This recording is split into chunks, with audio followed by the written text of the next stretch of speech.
On your Friday episode of Locked On Raptors, 5 losses in a row, the third worst defense in basketball, an offense running out of ideas, and a whole bunch of injuries. I bet you thought Toxic Positivity Friday was dead, but no!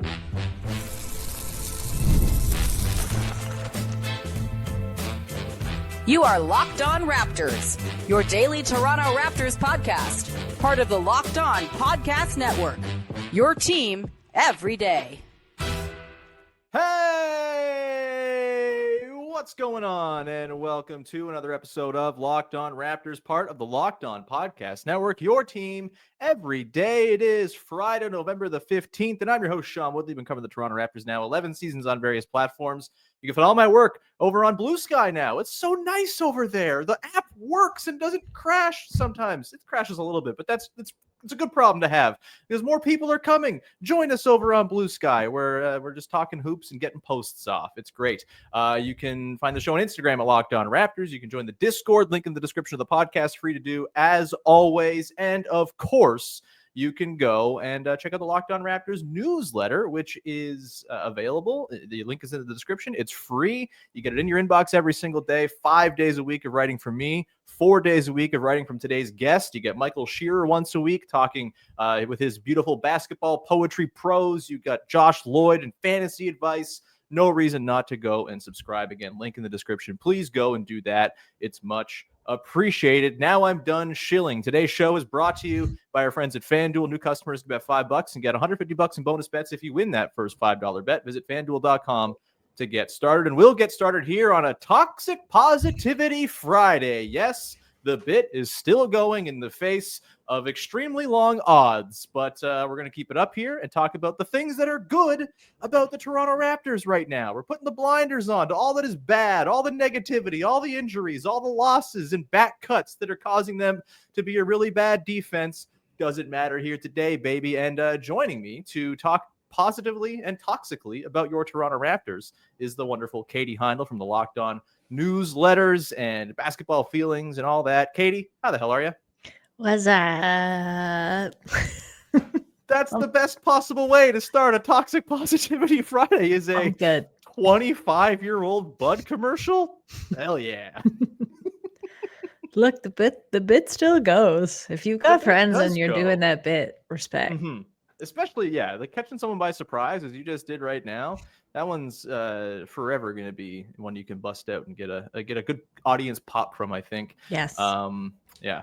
Speaking of audience pops, are the Raptors going to get any this weekend? Everyone's going to be at Taylor Swift tonight. Will anyone be at the Raptors game to see them take on the Pistons? We'll talk about that game later on as the NBA Cup madness comes to Toronto for the first time so far this year. We're going to talk about the Purple Court. We're going to talk about the Kansas boys. Yeah, we see your Pistons sweater, Katie. We see it. We know you're a little Pistons freak. Yeah. I'm sure you're loving their 5-8 start. We will talk about that game coming up later. Toxic We're going to talk about the Kansas Positivity boys. Pistons. Oh my God. Toxic Pistontivity. We'll workshop it. Anyway, yeah, we'll talk the Ochai and Gradey. They're good. They're fun. Let's get off the top here, Katie, just as we try to keep the bit going. Hopefully there's like a win or two in the next week that we can really sort of dig in and fixate on next week when we come back to Friday and have to get toxically positive again. But right now, Katie, the way I'm kind of viewing this all is you can only go up from here, right? That's like a good place to be when you've kind of hit rock bottom. You've hit the nadir of what you are as a team, of what your season might be. It's not great right now, Katie. Immanuel Quickley going out again with his injury. That stinks. Kelly Olynyk, Bruce Brown, we heard yesterday at practice, still not clear for contact. Kelly was working. Bruce Brown was carrying a very large implement to, I think, work on his knee strength, or he was just moving furniture for the Raptors. I'm not quite sure. That was going on at practice yesterday. Scottie Barnes working out with a mask on. Maybe there's a return on the horizon soon for these guys in the next couple of weeks. Fingers crossed. But in the meantime, Katie, are you basking in the glow of looking up and seeing all of the wonderful things that await the Toronto Raptors on their soon-to-be modest climb out of being 2-10? I'm very careful about the phrasing of "it can't get worse." If we've learned anything Just from the world, probably a wise thing to avoid declaring. Yes, but in basketball terms, sure, Yes, I think everything you've outlined, the fact that, this team was, I think, on a very good trajectory to start the season. The things that have waylaid them, bad, and, not what we would have wanted, are also not. They're not like these amorphous existential problems that have maybe plagued the team in the past. They're very tangible in the sense of, hurt bodies. And there are timelines for that, right? There's like the way that the team can respond to that. So that, to me, in terms of bad news, is at least more tactile and easier to parse than like, take a look around the league, and the Bucks, the Sixers, there's a lot of teams that are intact for the most part, and not operating as they should be. So I think when you look at those, like, those problems are harder to solve. Nobody wants to be injured. Everybody wants a healthy team, of course. But at least we have timelines for these things now. Yeah, at least guys come back from injuries at some point. They make face masks. Face mask technology has come a long way. It really has. Yeah, Scottie Hamilton's NBA anymore. Yeah, Scottie could be out there sooner than later. As you mentioned, there's a lot of like good recovery methods. The fact that like most of the injuries, we've got guys like up and walking around. It's just the contact part that is a little bit dicey. That's also a good sign. Yeah, even Immanuel Quickley, he's not allowed to use his left arm.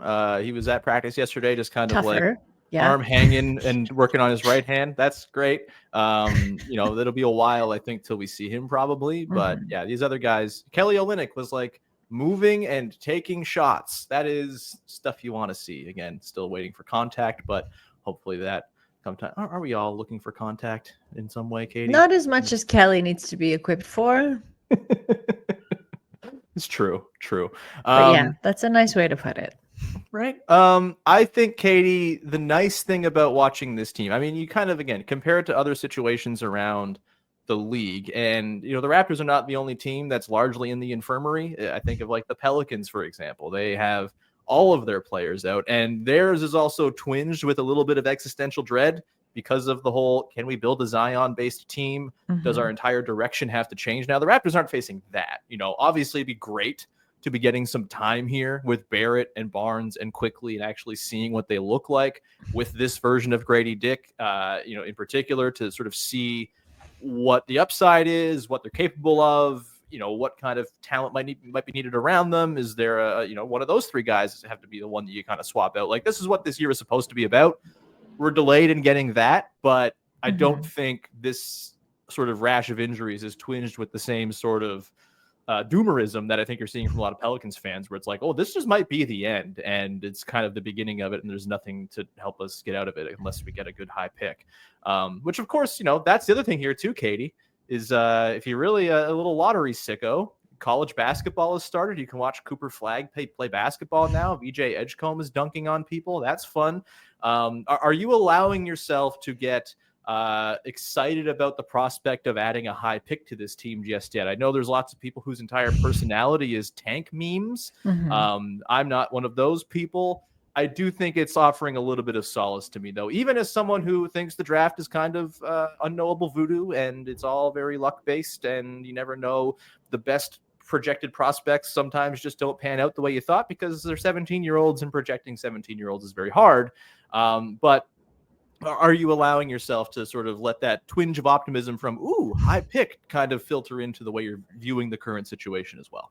No, because my hope is that the team improves to the point that we're not down at the dregs of the standings. Of course, it's a silver lining, right? If things, stay this way, which I don't want them to, because to squander another year of development, as you and I have talked about, I think as early as last week, we were both like, let's not hope for the draft. And yet now you are hoping for the draft. I didn't claim that I was hoping for. I phrased it as a question to you, Katie. Let's be very careful about this. Okay. No, man, let those kids have their first year of college. Let them do that first before we pin the hopes of a alien franchise on their backs, along with everything else. I also think there's enough good and pretty fun and interesting NBA basketball to watch right now. I wrote about this yesterday in Royce Webb's Substack 5x5, but something I've really liked this season so far is kind of like the advantageous nature of the field. Teams like that we maybe last season thought were, quote, like on the verge, but still needed something pretty intrinsic, like personnel, but nonetheless, without those personnel or changes, have actually just take advantage of the slop of the early season.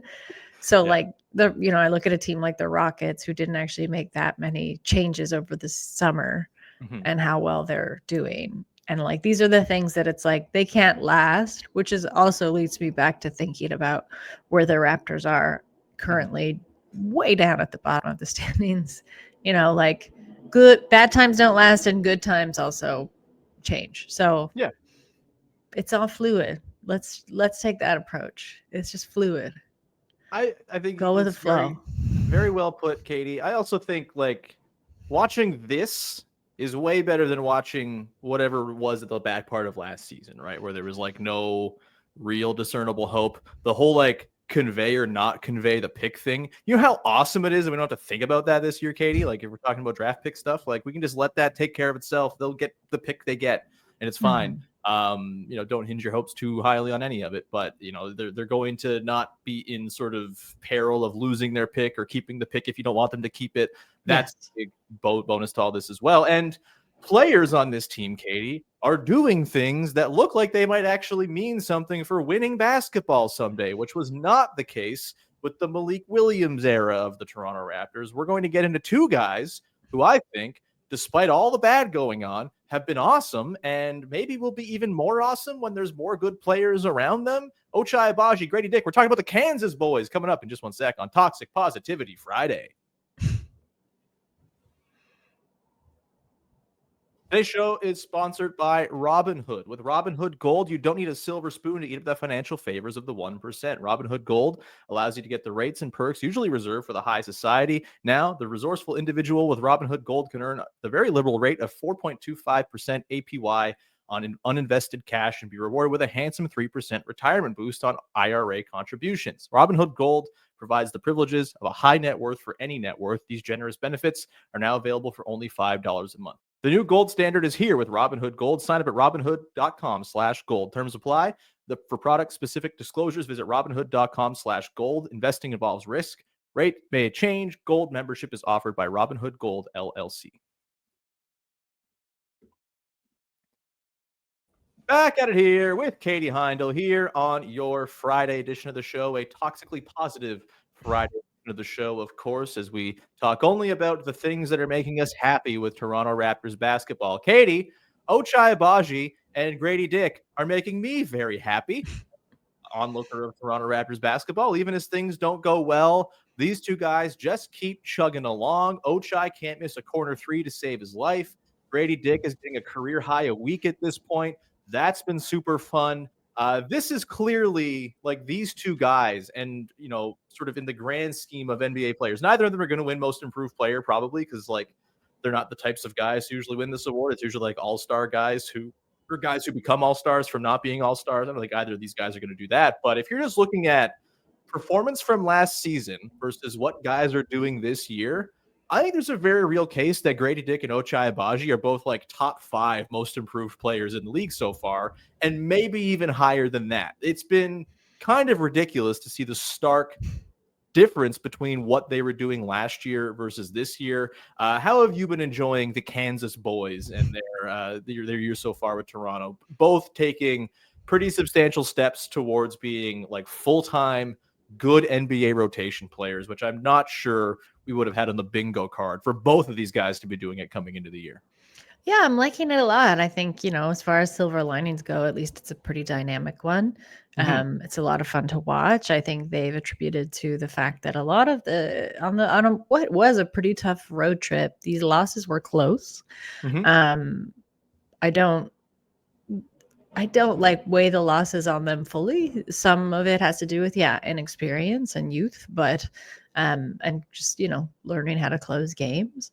Yep. But I also think how close things were and putting pretty competitive teams on runs has to do a lot with their energy and confidence and the way that they're like really learning new schemes in real time based on the lineups that Darko is having to cobble together out of the injury list. Mm-hmm. So it's been a lot of fun to watch. And I actually will counter what you said about most improved player. That is an award that I guess for some reason in my head, I also attributed more to older players, sure. Guys who'd been around the league a little while. But I do think Gradey stands a pretty good chance, if only because the field this season is so scattered. Granted, being on a team that's, hanging around near the bottom right now doesn't help his cause. Sure. But I also think if he goes on for the rest of this season to put up the numbers like he's doing, even if his shooting, cools a little bit here and there, that's that is an undeniable track record. Totally. Yeah. And like not something easy to ignore when looking at most improved overall. So I don't know. I really wouldn't count him out. No, I wouldn't either. I think, it's probably the standing situation that probably rules him out as much as anything. But if you're just looking at it's not unprecedented for a second-year player to win this award. It's not common necessarily, but it's happened. And to go from 8.5 a game up to 20 when taking double or more, he's taking more than double the shots he took per game last season. Per 36 minutes, he's gone from 12.6 attempts up to nearly 17. And with that, his efficiency has only gone up, which is really hard to do. Anytime you scale up, you expect the efficiency to fall off. But he's been a 59% true shooting guy this year. On the difficulty of attempts he's taking, that's ridiculous. It's awesome. He's been so good after being a guy who just didn't really look at home on an NBA floor for much of his rookie season. Understandably, he was slight. He was adapting to the speed. The shot wasn't falling, all of that. But the turnaround's been substantial with Gradey. It's been really, really fun to behold. And I think you're seeing the sort of learning on the fly that comes with him just kind of being thrown into the fire like we've seen. Darko talked about this yesterday at practice where I think there was those couple games over the weekend after Gradey had that really hot week where, it kind of slows down a little bit. Maybe he gets his water cut off a little bit. Teams are top blocking him. They're really sort of just trying to do everything they can to wipe him out of the offense and just stay as closely connected to him as possible because that's the kind of gravity he demands. But you saw in that game against the Bucks, figuring out ways to work around that, right? The way he's now sort of countering when teams are top blocking him and when they're really trying to just run him off of the stuff that they're trying to create for him. That's what you need, right? That's that sort of slow evolution of every player as they go from where they start to what they become. It's not just you get better at all these things in a linear fashion. It's you get better, the league adjusts, and then you get better again, and then the league adjusts again, and then you have to sort of fight through all these things with counters and things like that. And I think Grady's doing a great job of that. And we're still very early in that process. It's been a total delight. Have you seen enough from Ochai? We're 12 games in. Obviously, it's still very early. But have you seen enough from Ochai, even if the three-point shooting doesn't hold at the clip he's at now, where he's shooting 48% on 4 attempts a game? Bonkers stuff. Are you just accepting of Ochai Agbaji, clear, obvious rotation player of the next good Raptors team at this point? I mean, he is making me walk back some of my trepidation of that I spoke about earlier in the season, that I wasn't necessarily ready to call him improved, though I did really want to see him improve. Rotationally now, yes, he has certainly secured a spot just because of who's available. But things like this also make me wonder, what it takes. What are the circumstances, right? What does it take for somebody to make this apparent leap where, other than minutes, the circumstances haven't really changed for him? If anything, the pressure has just grown incrementally than it did from last season and through the summer, and when we wanted him to take these leaps and when it seemed like he had much more favorable circumstances to improve and he wasn't. And I think that's where my sort of I don't know, I still believed in him and that he had this in him, but we hadn't seen it yet. So this is more of just an open-ended question that haunts me in the night. Just kidding. But yeah, what is it?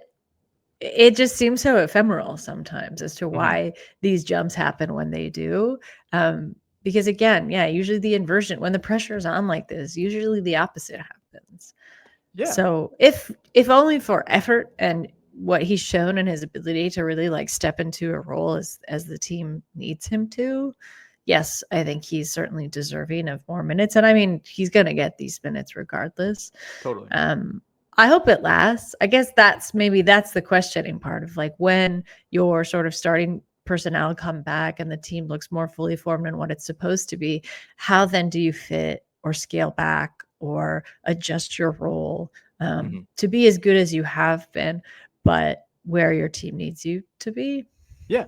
I think a totally it's kind of like this balance thing, right? Where is the improvement coming because he's getting all this extra run time and he's out there, even if the guys he's playing with aren't really helping him leverage space into better looks for himself necessarily, right? Like it stands to reason that a role player like Ochai or even Gradey Dick is going to perform better when better players are around and sort of causing extra, attention to go their way and freeing things up on the weak side. And 100%. You'd think, but we also have seen that to not be true for him. So totally. It's like when he goes back to that lesser role, because we haven't seen anything but this 12-game stretch of really good Ochai. Like when he goes back to playing 25, 23 minutes a night, is he still able to is it like a rhythm thing, right? Like that was like the Norm Powell thing with the starter versus bench thing. He would start and be incredible. He'd go to the bench and it just wouldn't quite be the same. Still TBD on how, and look, he's not going to shoot 65% on twos all season, one would think. It's ridiculous. I can't believe what he's doing. He's not going to shoot 48% from deep, but I do think the defensive upgrades have been pretty obvious. Like he's just like, he's a better defender. He's a more disruptive defender. He's making things happen. He's an event creator more than he's been. Maybe it does stick, and he's just like a clear, obvious, like top 7 type rotation player on a good team. That's what he's played as so far this year. You hope it holds up. It's been a delight to watch him kind of figure it all out here, and hopefully it can hold up once better players are back. Again, I'm optimistic it will, because like playing with better players should be better for a guy like that and for Gradey too, even if Grady's volume comes down. The attention that a Quickley draws from defenses who are worried about his shooting threat, you would think that's only going to make things easier for Gradey as well once everyth's back, if ever they get healthy again, which we're being toxically positive here. Of course they're going to get healthy again, Katie. Yes. It's happening soon. And then they'll stay healthy for the rest of the season. All the wood in my office has now been knocked. We're going to come back into the side, Katie, and we're going to talk about purple. How can you not be positive about purple? We love it. We're going to come back and round out the show with some NBA Cup talk in one sec. Today's show is brought to you by friends over at FanDuel. Get ready to tackle the NFL with FanDuel, America's #1 sportsbook. Right now, new customers get $5 or can bet $5 and get $150 in bonus bets if you win that $5 bet. The FanDuel Sportsbook app gives you everything you need to place live bets on the NFL all in one place. So when you get a hunch in the middle of a game, you can check out the latest stats, view live play-by-play, and so much more on the same page where you place your bets. Just visit FanDuel.com to join today. You'll get started with $150 in bonus bets if you win your first $5 bet.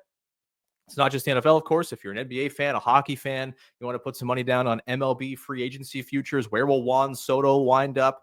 Probably not the Blue Jays, but if you want to get real happy, put some money on the Jays getting Soto. So when they sign him, you also get some money in the deal. That seems like a pretty good way to go about it. Either way, all that stuff's available for you over at FanDuel.com. Never waste a hunch and make every moment more with FanDuel, an official sportsbook partner of the NFL and the Locked On Podcast Network. Wrapping it up here on a Toxic Positivity Friday with Katie Heindl. Again, a reminder, Locked On has NBA newsletters covering every team. They're great. Katie has national pieces in all of these newsletters on top of the local perspective you're getting from the hosts who do the Locked On shows. It's a wonderful thing, and supporting it makes it so we can keep on letting this ball roll, because it's pretty cool that we all have a place to get paid to write about our basketball teams within this construct. So support it. It's much appreciated when you do it. And Katie's stuff alone is worth the price of admission, which is, did I mention, free? Jump on in. All right, Katie, let's wrap it up. Positivity going into NBA Cup night. We know you love the Detroit Pistons. We don't need to talk about the Detroit Pistons. We can have Pistons Corner another time. Not here on Toxic Positivity. They're so fun. Yeah, they're fine. Whatever. They're Eric Spoelstra merchants. Wouldn't be winning games if it weren't for Spoelstra being cooked. Just the harsh reality of where we are. Tonight, the Vince Carter jerseys debut. We're going to pretend we like them, even though I've kind of said I don't like them. But it's Toxic Positivity Friday. I'm open to liking it. Still too much gold for my liking. Not enough purple. Blah, blah, blah, whatever. But, yeah, we like them. They're cool. They're in the museum. They're at the AGO. It's artwork, baby. And then, of course, the real piece of art will be the big-ass purple court we're going to see tonight, Katie. NBA Cup. Have you liked it so far? You're only allowed to say that you do because it's Toxic Positivity Friday. So I'm curious how you frame your liking of it. But thoughts ahead of tonight's game against the Pistons. A big one for point differential. My favorite thing in mid-November. A big one for just like not losing touch with the Pistons, who are 1-0 in group action after that Eric Spoelstra gaffe on Tuesday night. A win here for the Raptors against probably the most beatable team in their group could go a long way towards them securing potentially an Eastern Conference wildcard spot. All that fun stuff. They're back home cooking after the hellish long road trip as well, which I think is the thing we maybe didn't talk about off the top. That is nice. That road trip is gone. Beautiful. You don't have to think about those stupid Western trips for a while. How you feeling here, Katie, going into NBA Cup group play night 2? I feel good. I saw the jerseys in person last night. I was at the reveal event at the Art Gallery of Ontario. Cool. Very classy event. Garrett Temple showed up looking great. Chatted. Was he wearing a jersey? He was wearing a beautiful turtleneck and a suit, of course. Of course he was, yes. He got asked what he was teaching the young guys on the team. And he was like, clearly not anything having to do with fashion based on that viral photo going around. If you're not familiar with the photo, it is him, Scottie Barnes, and Bruce Brown. And the best comment on it on League Fits was, these 3 men all have the same job. And yes. Garrett Temple, of course, is dressed immaculately. And we're not talking about the other styles on the team. They're fine. Anyway, I was kind of dubious. It's Toxic Positivity Friday. You have to give a good comment on all of the styles. I support everybody. Katie. I mean, of course, I support Bruce Brown's style. Hell yeah. You know, Scottie, he's figuring his style out. Let's put it that way. He's very 22 or 23. Yeah. It's just he's dressed as like a 23-year-old. Yeah. I'm not supposed to understand it. It's not for me, and that's fine. The jerseys, I was also kind of unsure on, but seeing them in person last night, also beside a giant dunking gold raptor statue under museum lighting on basically a pedestal, did make them look better to me. That seems like it might do the trick. Yeah. Yes. Well, there is a live saxophonist going around playing contemporary songs. Hell yeah. Past hors d'oeuvres, glass of wine. Very nice. Why wasn't I at this event? This sounds like it's exactly my kind of thing. Could have RSVP'd. I could have, yeah. The invite was out to media. Mm-hmm. Anyway, it looks good. I also got some intel. Apparently, the court last year was too short, and the league has fixed that, especially for the Raptors. It was too short. Now it is long enough and very purple. I don't think I actually went to a in-season tournament game in Toronto last season just because of like life and timing. So I'm very excited to go and see how garish it is in person. We all know I love like the more garish, the better. Give me the bright teal. Give me the very deep red that looks like hell. Give me the purple court of the Raptors. What did you think of the Bucks blue? I liked it. Didn't make any sense, but I liked it. Okay, why is it blue? Enough. They shouldn't have blue, but it's okay. I just don't like the ones that are too dark, right? Like you're sort of like, why make it drab and gray or black or whatever? I love the garish colors. And the Raptors honestly have like one of the best ones. I will quibble with you. I don't think this is not positive, but I will quibble with you on whether this is the most winnable game. Interesting. I think it will be the most winnable game. Probably a very demoralized team. Yes, so bad. They looked awful, and yet, but I think the game will be very fun. This is actually kind of an equal matchup in the sense that both these teams are like pulling it out on the fly a little bit, right? There's some scrappiness to both of them. Pistons are on a little bit of a heater, like feeling themselves a bit, and I think that's like a nice matchup for the Raptors. So I think it'll be a very fun game. And I am like, I was maybe not for the in-season tournament last season. I think I famously said, why do we need to gamify a game? But now I enjoy it. Yeah. I like it. I see the value in it. And especially when it feels like there are different stakes. There's like differentiated stakes. Yeah. Yeah. I think it's, as our pal David Roth posited on Blue Sky earlier this week, like it's clearly a gimmick, but it's a gimmick that's undeniably worked in that the players care more about the games, and so they feel more important. He did say he feels like a baby chortling at a game of peekaboo, which was, I thought, a great Rothism that made a lot of sense. But like, yeah, like peekaboo away, man. I'm all for it. It's great. It's like, it's, if you're making a game where, like, if you're making it so the players try harder, there's nothing better than an NBA game where the players are trying hard, my man. Shout out Rasheed Wallace. Like, it's just, it's fun. It's cool. It's good. Players trying is cool. And can we go back to the short court thing for a second? That's wild.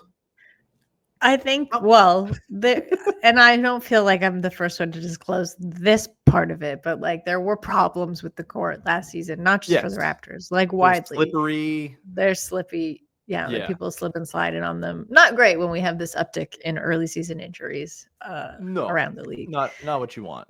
But also, why would they be shorter? I'm just like, who made them, and did they not get the specs to make them like a regular basketball court?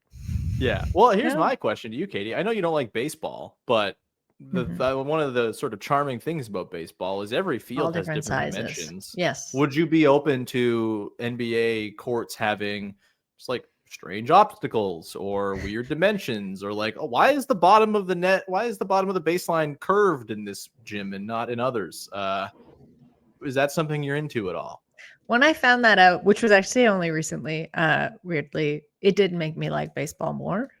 Hell yeah. But no, because until we shorten the season and take care of like the wear and tear on athletes' bodies, given this like very rigorous and long and unnecessarily long, I will say, regular season schedule, we don't need to add more obstacles. So a little mound at the middle of the court in the center circle is not what you want. As someone who 3D logo. As someone who trips on like any carpet that has a little bit of a bump in it, we don't need it. Me too, Katie. I'm glad we there's a carpet here in the office that I routinely am stumbling over. Yes. It's a real problem. What was not a problem, Katie, was our ability to find positive things to talk about here on the show. Thank you so much for being here. As always, anything you want to promote for the good people out there? Yeah, I will plug our newsletter, the Locked On NBA newsletter. Today, I did write about injuries. I wrote about whether this is a recency bias thing, whether injuries are increasing.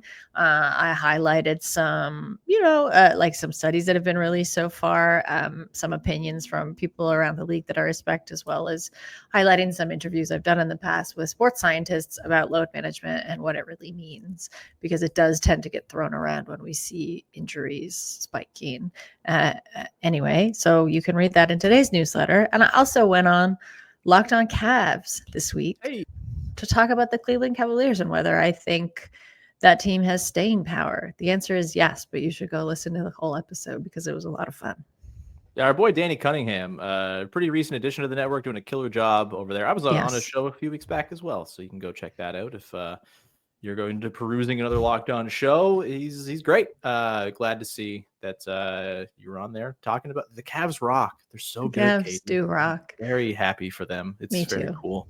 We're going to leave it there. Thank you so much. Please follow, subscribe, rate, review, tell a friend, join the newsletter, link in the description. It's free to join, man. It's like there's no downside. Just press the button, put in your email. It'll send it right to your inbox every day. You click, you open it, you read fun words.